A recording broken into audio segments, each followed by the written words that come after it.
Warum sollte er denn ein Spiel mit uns spielen? Was hat er denn noch zu verlieren? Ich glaube ihm kein Wort. Es ist dem Feind gelungen, die Front in breiter Formation zu durchbrechen.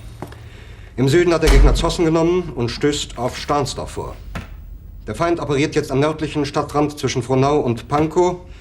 Und im Osten ist der Feind bis zur Linie Lichtenberg-Marsdorf-Karlshorst gelangt. Mit dem Angriff Steiners wird das alles in Ordnung kommen. Mein Führer,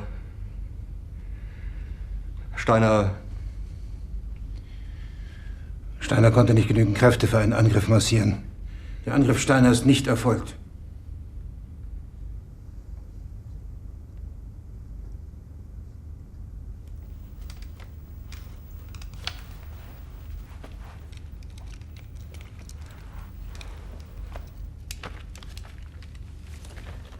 Es bleiben im Raum Keitel, Jodl, Krebs und Burgdorf.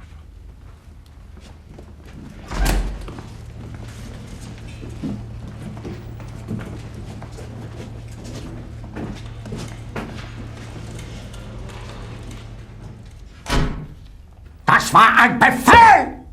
Der Angriff Steiners war ein Befehl! Wer sind Sie, dass Sie es wagen, sich meinen Befehl zu widersetzen? So weit ist das also gekommen. Das Militär hat mich belogen! Jeder hat mich belogen, sogar die SS!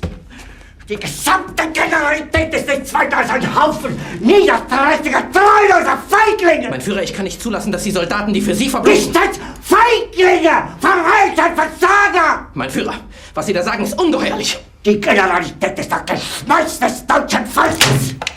Sie ist ohne Ehre!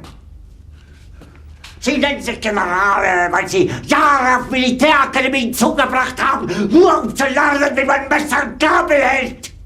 Jahrelang hat das Militär meine Aktionen nur behindert!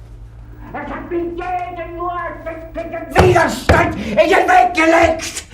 Ich hätte gut daran getan, von Jahren alle höheren Offiziere liquidieren zu lassen, wie Stalin!